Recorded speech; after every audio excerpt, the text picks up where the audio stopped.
Hey, what is going on, Fan Clan? Welcome back to the channel. My name is Danny Phantom, and today we are going to go back a little bit to some more business talk. I want to talk to you guys about where to find cards or where to buy cards or how to buy cards, because a lot of times I get questions, how do I go about buying cards to list on TCG Player or to sell on TCG Player or to sell on different outlets?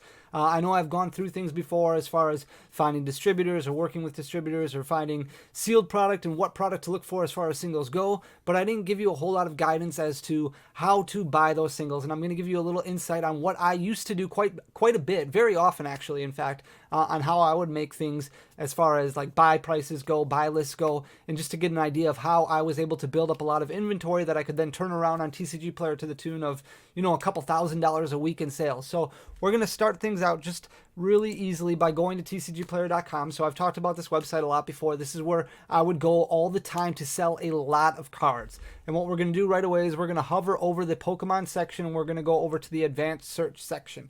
So this lays out everything. We've been here before, but we are going to go right away just to search. You're not going to change any filters. You're not going to do anything. All this is going to do is this is going to search all of the best-selling Pokemon products. Because you have it filtered, I guess I can just show you with my mouse here, but if you look right up here where it says best selling, make sure that that is sort products by best selling. The unfortunate thing right now is that since sealed product is so in demand, a lot of these cards or a lot of the products that you'll see listed right away are actually booster packs or sealed product because there's not a whole lot of it out there. The stores are empty. So right away you see Champion's Path is the #1 selling product over like the past week on TCG Player. Then you have Vivid Voltage, but then you have a Quick Ball. So you can see right here that a Quick Ball is selling for about 59 cents in near mint condition. So if you have any Quick Balls, you may want to consider pulling those out, but you're selling them for about 60 cents. Those you find usually in bulk, so we're not going to worry too much about that. Then you got Evolution's Booster Pack, Charmander, and what I would do is I would just kind of go down these and try and find a list. Try and make a list of different things that I can do. So right here, we have Charizard from Vivid Voltage. So we're going to take that card and we're going to open up just a Google Sheet or an Excel document. And you can just see here, okay, so we're going to do card name, Charizard, and we're just going to do Vivid Voltage, rare. So this is selling for, let's see, sale price. What I would always do is I would take the lowest near mint copy, and that would be my focus as far as selling goes. So you had $1.95 plus 99 cents for shipping. So you can do equals 1.95 and then plus 0.99. So your base price is $2.94 is what you are looking to sell a Charizard for. So then you need to figure out what your buy price is going to be, because once you factor in fees, once you factor in shipping, once you factor in all those ancillary costs, you want to know what your break-even point is going to be. So all right, so we've got our sale price up here of $2.94, and now you have to factor in your TCG Player fee, which is going to be about 13%. So TCG Player fee is going to be 13%. So we're going to take this price here, and we're going to multiply it times 0.13. So you're going to have about 38 cents worth of fees attached to that sale. So if you sell this card for $2.94, 38 cents of that is going to come off, and that is going to be a fee right away. So then you're going to figure out shipping. You're looking at 55 cents for a stamp, because this you'll probably just put in a standard white envelope. Then you're going to look at a top loader. You're going to look at a sleeve. So we're just going to do, I typically round it up to 65 cents. So we're going to put 65 cents there. And then you're going to figure out your buy price here. And your buy price is going to be equal to your sales price here minus these two columns here. So we're going to do minus a sum of this column and this column. Oops, this column and this column. So your buy price is going to be $1.91 basically. That's your break-even point. But what you really want to figure out, I guess I shouldn't call this a buy price. We'll call this a break-even.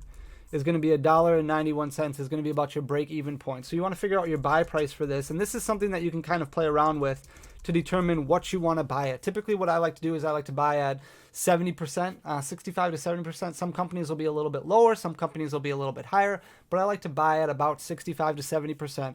So let's say you want to buy at 70%. We're going to take this $1.90 right here, and we're going to multiply it times 0.7.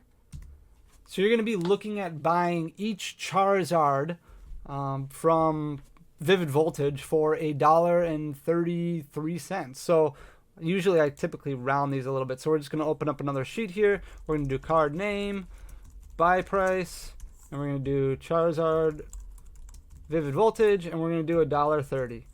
So you know when you're posting a buy price somewhere that you're going to be willing to pay $1.30 for each Charizard from Vivid Voltage. And now you have a base, now you have a template right away that you can use for doing all these things. So we can kind of get rid of this because this is just a simple template. So now we're going to go back into our spreadsheet here. Or not our spreadsheet, we're going to go back into TCG Player here, and we can kind of start scrolling through. We see Charizard V, the Sword and Shield promo, is selling for, whoops, we gotta go back here. Bear with me. The Charizard V promo, we're going to click on this just to kind of get a better feeling of what the near mint copies are selling for. It looks like the lowest near mint copy right now is selling for $10.99, so we'll call it $11. So what you're going to put in there for the sale price is $11, and it should automatically update all the rest of these categories now for you. So your TCG Player fee is going to be $1.43. Your shipping is still going to be 65 cents, which means your break-even point is going to be $8.92, so your buy price is going to be $6.24. So we'll go to our sheet 2 here, our buy list, I guess we'll call it, our Charizard from ETB, we'll say, and we are willing to pay $8 or $6.25. So we're going to spend 6.25 per Charizard ETB. So then we can go back here.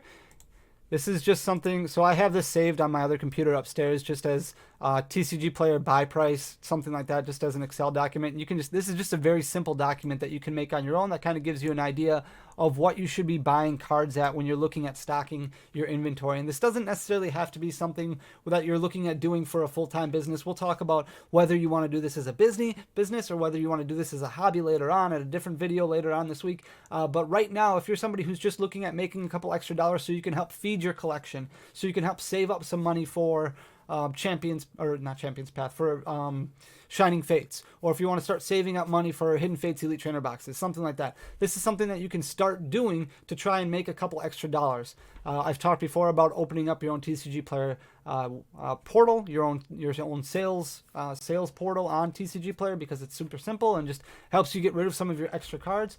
So if we go down here, we can look at Boss's Orders. This is the deck exclusives. The lowest near mint copy on this one is selling for $2.48 plus shipping, which is 78 cents. So you look at $3.18. So we can go over to our spreadsheet, and you know Boss's Order right here is $3.18. Now some of these aren't going to be worth buying to you, and that's totally fine. But what I like to do is I like to come up with a list of 15 to 20 cards right away that we can then have that we can post somewhere. So we have $3.18 for the Boss's Order. We know our TCG Player fee is going to be right around 41 cents. Our shipping is still going to be 65 cents. Our break even is $2.11 per copy. So what we want to do is we want to be buying these at about $1.48. So I'm going to go over to my buy list here, and I'm going to do Boss's Orders. And this is going to be the non-holo deck exclusives. And we're going to buy these for $1.48. So we're going to put $1.45 just because I like rounded numbers more so. Then we can scroll down here. Air Balloon, we're not going to worry about that because that's mostly a bulk card that we can pull out of bulk. Same thing with Welder. And once you start going through these lists and you get to some higher value cards, then you're going to have to change your shipping every once in a while, because eventually you're going to want to do it where it's going to be shipped in a bubble mailer. And if it's just one card shipped in a bubble mailer, obviously you're going to change that shipping fee to about $3 instead, or $3.50 if you're including the bubble mailer, something of that aspect. You just want to make sure that the price that you put in there for your fee or for your expenses is going to be a little bit on the high end, because you don't want to shortchange yourself when it comes to your buy prices. So let's get to this Rayquaza Amazing Rare from Vivid Voltage. We're willing to buy this for this sells for $18.99, so we'll call it $19. This is still low enough where if it's just one card, we would ship it in a plain white envelope. So we're going to go over here. We're going to change our sale price to $19 because we're matching that lowest near mint listing. Our TCG Player fee on this one is about $2.47. Our shipping is still 65 cents. Our break-even point is $15.88. So that means that we want to buy this at about $11.11. So you can play with these numbers a little bit and try and get rounding. Just try and figure out where you're comfortable as far as buying cards goes and what your market looks like who is selling you cards, because if you can start buying these at $11, your break even point is $15.88. That means you're making about $4.88 per Rayquaza Amazing Rare. So I know it doesn't sound like, when you start doing this about 100 times a day, when your profit margin is about $2 to $3 per card, you're looking at making $200 to $300 a day. And once you do that every day for a week, you're looking at, you know, anywhere from $1,500 to $2,100 a week, which is actually really, really good. So we're going to change this to $11. What we're going to do, Rayquaza Amazing Rare, and our buy price for this is going to be $11. So this just gives you a small idea, a small sample size of some cards that are showing as far as the best selling cards. The reason I go to the best selling cards is because typically these stay the same for a few weeks. So you know that you're getting these best selling cards. These are the hot items that are selling on TCG Player, and they're not going to change too much over the course of a few weeks, at least not until a new set comes out, and then you'll start seeing some of that new set filter in. But some of these other cards like Boss's Order has been there for months because it's such a staple card in the format, and that Rayquaza is something that's just very popular. That Charizard Elite Trainer Box promo is something very, very popular. Those are going to be there for a while.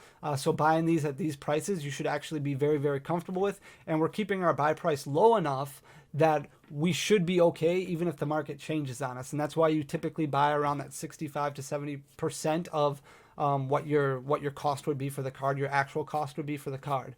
So like I said, what we're going to do here is we're going to take this, and all we're going to do is we're going to copy this, or we're going to take a snip of it and we're going to save it as an image, and we're going to start posting it around places. So what I used to do a lot is I used to post these on different groups on Facebook, and I would just say, hey, I'm looking at buying these cards. A lot of people look at selling these cards. I don't typically go to a lot of ultra rares because a lot of people like to value their ultra rares extremely high. But when they start looking at stuff like this Boss's Orders non-hollow or a Charizard rare from Vivid Voltage even, a lot of times people are like, okay, well, I have 5, 6, 7 copies of these. I have no problem selling these at $1.45 a piece, because to me right now they're just sitting in my bulk pile. Or if somebody has multiple copies of a Rayquaza Amazing Rare, you know, they may look around at other buy prices, or they just may be like, hey, I've got like 4 or 5 of these, I might as well sell them, I can get $55 out of it.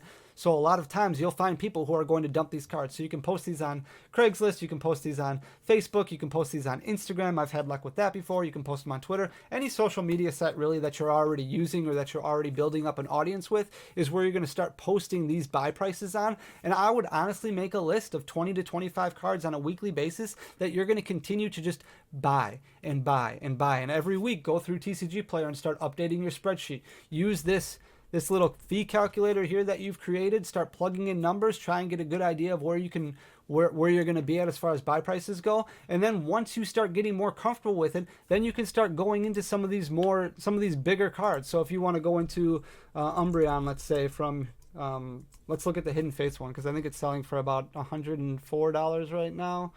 Where is it? Right here. Yeah, $104.01 is the lowest near mint copyright. So $105 we'll call it, because it's 99 cent shipping. So if you change this to 105, then you're starting to look at a buy price of $64. So then you're going to start going to sites like eBay. This is where you start making that other spreadsheet that I was talking about before, where you're creating hyperlinks and doing things like that. But now you at least know an actual buy price of what you want to get to. I hope I'm making sense with all this, because it's kind of difficult to explain. So we're going to look for SV69. So we're going to do Umbreon SV69, and then what you would do is you would go price plus shipping, lowest first.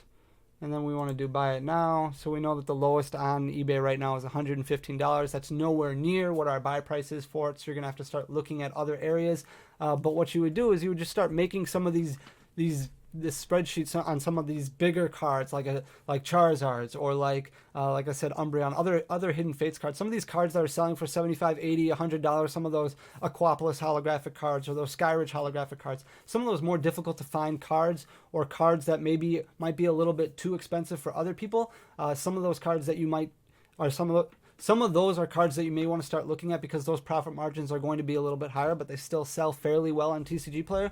But this is really where you want to get your base from here. You want to get your base from these cards that are selling on TCG Player, these cards that sell all the time. So if we go to TCG Player, we just do a search again. I know I just did that. But we're going to go by best selling. And then we're just going to start changing things here. Let's go a little bit further down the line. But you get Pikachu V, you have the Charizard GX from the Hidden Fates. Crobat is a really good one to look at right now because I think Crobat's going to continue going up in price with competitive play. But you look at some of these cards, what I would do is I would buy, I would actually buy like hundreds of some of these cards at a time. Like when Custom Catcher was selling for $10 or Volcanion from Unbroken Bonds was selling for about $10. These are cards that you should just be able to start loading up on, especially when competitive play starts back up, which could be as soon as, the summertime. Or late spring. So you're going to want to start getting some of these staples in, and the best way to do that is to go into these spreadsheets, go into make your own buy list and start posting these around. It also helps you get to know a lot of people in the community a lot better. A lot of people like to just kind of open packs and then sell and turn their bulk at a fairly ridiculous rate. So they look at people who are constantly buying staples or constantly buying some of these trainer cards or constantly buying some of these, promo cards, and they come back to you all the time because they know it's an easy sale. So definitely create something like this spreadsheet that you have right here that goes over your fees. If you're somebody who just sells a lot on Amazon or you sell a lot on eBay, it's the same kind of concept. You can go in and you can just change this and call this, your eBay fee instead of your TCG player fee, whatever the case may be. But this is something that's really going to help you to find your bottom line, what you're willing to spend for a card. And as you start getting higher margins, so let's say you did find an Umbreon for $65, but it's selling for $105, where you have a $40 margin there, then you may be willing to spend 80% of the break-even price on it because you know that you're still going to make $20 on it. So I hope this was helpful. I hope you got some information out of this. I definitely have to cut a little bit of this video out because I started a little bit through it and I kind of lost my way, but it's a little difficult to explain. One of these days I will do a live that's not, a box break, and it's just kind of going over Q&A and just kind of trying to help people set some of this stuff up. But I hope you enjoyed it. If you did, please hit that subscribe button down below. I hope I will see all of you tomorrow night when we do this Team Rocket box opening. We're going to be breaking open 2 boxes of the Team Rocket set, which I'm super excited for. I can't wait. It's going to be at 8:30 p.m. Central Time right here on this channel. So I hope to see you all there. Until next time, guys, make sure to hit that subscribe button. It's this red box with white lettering down below. Until next time, guys. Peace.